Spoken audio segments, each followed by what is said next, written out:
1장 1절과 2절입니다. 신약성경 287쪽에 있습니다. 고린도후서 1장 1절과 2절입니다. 같이 읽겠습니다. 고린도후서 1장 1절과 2절입니다. 같이 읽습니다. 시작. 하나님의 뜻으로 말미암아 그리스도 예수의 사도된 바울과 형제 디모데는 고린도에 있는 하나님의 교회와 또 온 아가야에 있는 모든 성도에게 하나님 우리 아버지와 주 예수 그리스도로부터 은혜와 평강이 있길 원하노라. 아멘.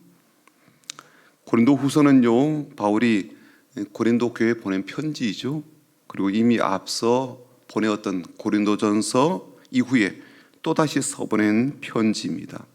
사실 고린도 교회는 사도 바울이 세운 개척하에 세운 교회입니다. 그럼에도 불구하고 교회 내 여러 가지 문제점들을 안고 있었습니다. 교회 내에 이제 파벌이 생겨서 서로 갈등하고 싸우는 문제가 있었고요. 또 음행의 문제, 우상 숭배의 문제, 성령의 은사를 남용하는 문제, 성찬식에 대한 오해, 부활에 대한 오해, 이런 크고 작은 문제들로 교회가 몸살을 앓고 있었습니다. 그래서 이 사도 바울은 디모데를 이제 고린도 교회에 보내어서 이 문제들을 해결하려고 시도하였는데 실제로는 어떤 성과도 얻지를 못했어요. 디모데가 그곳에 갈 수 없어서 그랬는지, 아니면 갔지만 그 문제를 실제로 잘 다룰 수가 없어서 그랬는지, 결과적으로 그 문제들은 여전히 교회 안에 상존하는 그러한 일이 있게 되었습니다. 그래서 사도 바울은요, 이래서 안 되겠다 싶어서 고린도 교회에 편지를 써보내게 되었죠. 그것이 바로 고린도전서입니다. 하지만 이 편지를 받고 난 이후에도 교회의 문제가 쉽게 해결이 안 되는 거예요. 사도 바울의 가르침과 교훈을 잘 받아들여서 교회의 체질을 바꾸고 삶의 변화들을 꾀하면 참 좋을 텐데, 그렇게 되지 못하니까 교회가 여전히 안정되지 못한 겁니다. 오히려 교회 내 유대인들의 세력이 이제 확대가 되면서 바울마저 반대하는 그러한 이들이 나타나게 되었고요. 그만큼 교회가 더 혼란스러워지게 된 겁니다. 그래서 사도 바울은 모든 사역들을 다 접고 교회로 이제 찾아가게 되었죠. 방문하였습니다.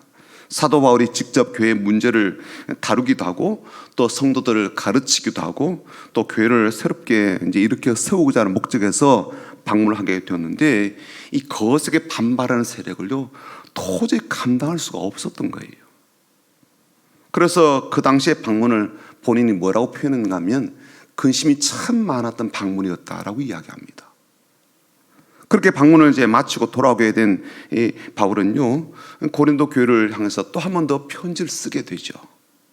성경학자들은 그 편지를 눈물의 편지라 그렇게 부르는데, 그 과정 이야기들이 고린도후서 2장 1절에서부터 4절까지 나오는데 잠깐 제가 읽어드릴게요. 내가 다시는 너에게 근심 중에 나가지 아니하기로 스스로 결심하였노니, 내가 너를 근심하게 한다면 내가 근심하게 한 자밖에 나를 기쁘게 할 자가 누구냐? 내가 이같이 쓴 것은 내가 갈 때 마땅히 나를 기쁘게 할 자들로부터 도리어 근심을 얻을까 염려함이요, 또 너희 모두에 대한 나의 기쁨이 너희 모두의 기쁜 줄 확신함이로라. 내가 마음에 큰 눌림과 걱정이 있어 많은 눈물로 너에게 썼노니, 이는 너희로 근심하게 하려 한 것이 아니요 오직 내가 너희를 향하여 넘치는 사랑이 있음을 너희로 알게 하려 함이라. 아쉽게도 이 편지는 없어졌어요. 말하자면 이 고린도전서와 후서 사이에 두 번째 편지가 있었는데, 이 편지는 사라지고 없습니다. 어쨌건 그렇게 편지를 보내었음에도 불구하고 이 마음이 편치 않았던 사도 바울은 디도를 이제 고린도 교회에 다시 보내게 되죠. 교회 상황이 어떤지를 알아보고자. 또 더불어서 본인이 지금 이제 예루살렘 교회로 가고 있던 중이었는데, 예루살렘 교회가 기근으로 참 어려워졌거든요. 그래서 이 고린도 교회에 좀 헌금해 주었으면 좋겠다라는 헌금에 대한 기대를 갖고 그렇게 디도를 보내었습니다. 그렇게 이제 디도가 고린도 교회로 간 사이에 사도 바울에게도 큰 어려움이 찾아오게 되었어요. 에베소에서 디도를 기다리는 동안 이제 사도 바울이 왕성하게 그 지역의 복음화를 위해서 힘쓰고 있는데, 그 지역에서 우상 장사로 돈을 벌고 있던 사람들이요, 이 사업이 어려워지고 이익이 이제 급감하게 되었어요. 사도 바울 때문에 복음이 계속해서 왕성하게 퍼져나가니까 이걸 반대하거나 이거 잘못되었다라고 하는 사람이 많아지다 보니까 본인들이 돈 벌던 이게 매출이 급감하게 되는 거예요. 그래서 화가 나서 사도 바울을 공격하기 시작했습니다.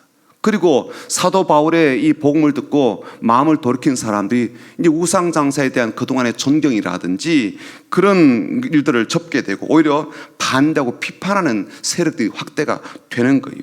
이런 일의 원인을 제공한 사도 바울을 이 사람이 이제 붙잡아다가 그냥 막 때리기도 하고 재판에 이제 넘겨지게 되었는데 다행히 이 현명한 재판장에 의해서 풀려나게 되었죠. 그럼에도 불구하고 더 이상 에베소에서 사역을 할 수가 없어서 다른 도시로 이제 이동을 하게 되었습니다.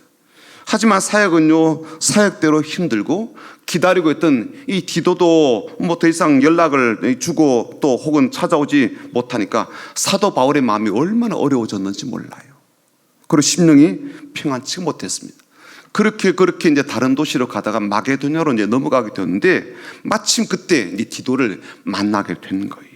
그리고 디도로부터 고린도 교회가 안정화되었습니다라는 이야기를 들으니까 얼마나 그 마음이 흐뭇했겠습니까? 그들이 회개를 하고 사도 바울에 대한 사도권을 인정하면서 그래서 디도를 통해서 사도 바울의 마음을 이 고린도 교회가 이해하게 되고 알게 되고 또 용납한다는 소식을 듣게 되었어요. 그래서 이 사도 바울은 이 근심과 걱정에서 벗어나서 기쁨과 감사함으로 마음이 바뀌게 되었고 그 마음을 담아서 세 번째 편지를 쓴 것이 오늘 우리가 읽었던 고린도 후서입니다. 그리고 오늘 이 본문은요 바로 그 세 번째 편지 인사말 부분인데요. 사도 바울의 편지들을 보게 되면 통상적으로 먼저 인사하는 내용으로 시작하죠. 그리고 그 인사도 대부분 두 가지를 포함하는데 첫 번째는 자신이 하나님의 사도이다, 또 하나님의 종이다라는 정체성을 먼저 선포하는 그런 말부터 시작합니다.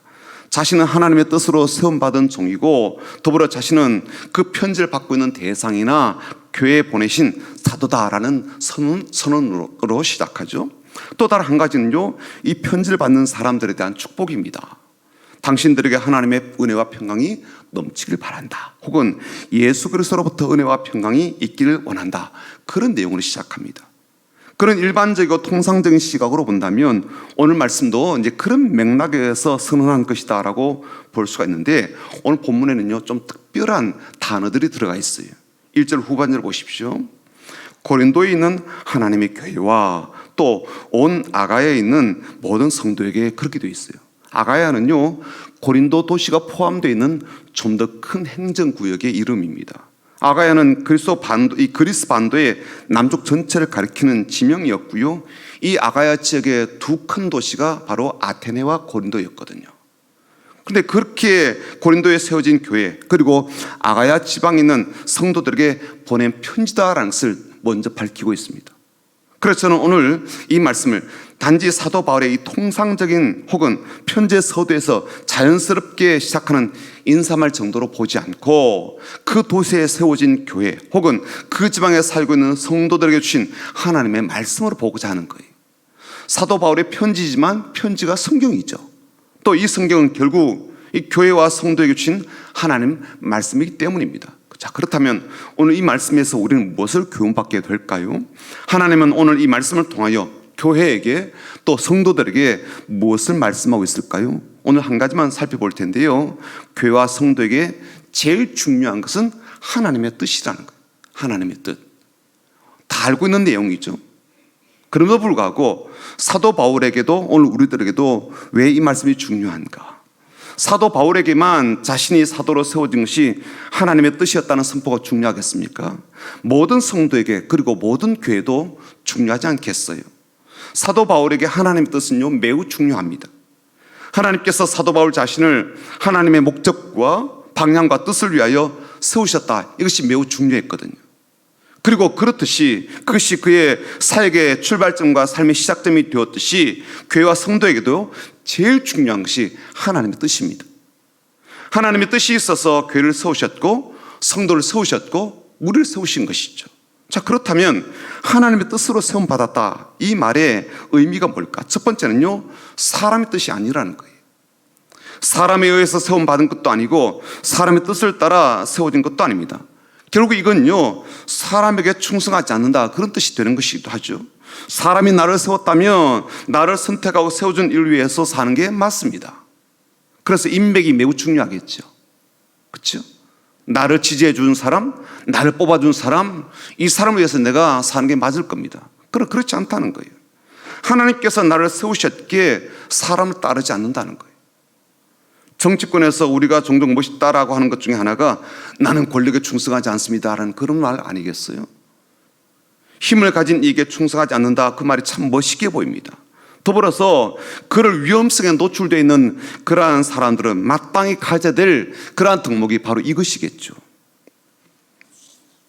힘 있는 사람 앞에 비굴해지지 아니하고요, 거대한 세상 앞에 그냥 물결 따라 흘러가지 않겠다라는 의미이죠. 두 번째는요, 하나님의 목적과 계획이 있다는 뜻입니다. 우리가 제일 중요하게 생각되는 게 이것 아니에요. 내가 좋아하나? 내가 원하나? 내게 유익되나? 내가 하고 싶어하나? 이게 굉장히 중요하잖아요. 내 감정이 끌려야 내가 하겠다. 그게 우리 시대의 흐름 아니겠어요? 시대 정신이 있죠. 내 이름에 대한 것, 내 능력에 대한 것, 나에게 돌아오는 게 뭐냐, 이런 것들이 우리의 선택과 결정에 결정적 영향을 주지 않습니까? 그런데 하나님의 뜻에 세워졌다는 것은요, 철저하게 내 뜻은 배제되고 하나님의 뜻이 우선시 된다는 거예요. 하나님의 목적과 계획이 먼저입니다. 그게 우선이죠. 심지어 내 뜻과 전혀 달라도, 내 생각과 달라도 하나님의 뜻을 선택하고 하나님의 계획을 따라 한다는 거예요. 고린도 교회 내에 파벌이 많았던 이유가 뭡니까? 말로는요, 다 하나님 믿는다고 그래요. 하지만 내가 추앙하는 사람, 내가 존경하는 사람, 내가 따르고자 하는 그러한 사람에게 더 마음이 기울어져 있었던 거예요. 그래서 나는 그 사람에 속한 사람, 이게 큰 자부심이었던 겁니다. 하나님의 뜻이 중요한 것이 아니라 내가 따른 그분의 이름이 더 중요하다라고 여길 때 우리 안에요, 순식간에 파벌이 생겨나는 거예요. 그리고 그게 세력이 됩니다. 그게 그리고 교회를 흔들어 놓는 아주 중요한 그러한 이슈가 되게 되죠. 네 편 내 편 가리는 일이 이제 발생하게 되는 거죠. 교회는 철저하게 하나님의 뜻을 위하여 세워졌고 하나님의 뜻 위에 세워집니다. 성도는 철저하게 하나님의 뜻을 따라 부르셨고 하나님의 뜻을 위하여 부르셨습니다. 그래서 좀 극단적으로 이야기한다면 내 행복이 그렇게 중요하지 않다는 거예요. 내 행복을 위해서 사도로 세우시지 않았고 내 행복을 위해서 교회를 세우신 게 아니기 때문에 그래요. 오로지 하나님의 계획과 하나님의 뜻입니다. 그리고 그렇게 따르게 될 때 우리에게 행복이 찾아오죠. 우리에게 기쁨이 찾아오고 우리에게 감사가 찾아오는 겁니다. 그래서 그게 중요하죠. 세 번째, 마지막으로 하나님의 뜻으로 세움을 받았다는 것은 하나님 뜻 앞에서는 충성되게, 성실하게, 진실하게 살아야 한다는 거예요. 나를 세우시고 나를 보내신 분에게 충성한다는 것이죠. 성실하게 살아가고 의롭게 살아가고 진실하게 살아간다는 겁니다. 하나님의 뜻은 바로 그렇게 살아가도록 주신 것입니다. 경우에 따라서 해도 되고 안 해도 되고 그런 게 아니죠. 우리를 보내실 때는 그래 충성하라는 목적을 담고서 보내신 것입니다. 이걸 잃어버리면 안 되죠. 시대가 달라지죠. 문화가 달라지기도 하고요, 환경이 달라지기도 하고 흐름이 달라지기도 합니다. 그러나 불구하고 절대적으로 붙들어야 될 것이 바로 하나님의 뜻입니다. 하나님의 목적과 그 목적을 향한 하나님의 의지를 잃어버리면 안 되고요, 하나님 마음을 잃어버리면 안 된다는 것을 우리가 깨닫게 됩니다. 하나님의 목적을 잃어버린 교회는요, 맛을 잃어버린 소금이 있죠. 하나님의 뜻을 잃어버린 성도는 불이 꺼져버린 등불입니다. 하나님의 의도를 알지 못하는 일꾼은요, 회방꾼이 되거나 방해꾼이 됩니다. 그러므로 교회는 하나님의 뜻을 묻고 그 뜻을 더 선명하게 하여야 합니다. 성도는 하나님의 뜻을 인정하고 그 뜻에 자신의 걸음을 맞춰야 합니다. 그래서 오늘 새벽 우리의 기도는 다시 하나님의 뜻을 묻고 다시 그 뜻을 받고 다시 그 뜻에 우리의 삶의 초점을 맞추는 것이죠. 그렇게 소금의 역할을 하고 그렇게 등불의 역할을 하고 그렇게 하나님의 일꾼으로 사역하는 저 여러분 되기를 주님의 이름으로 축복합니다. 아멘.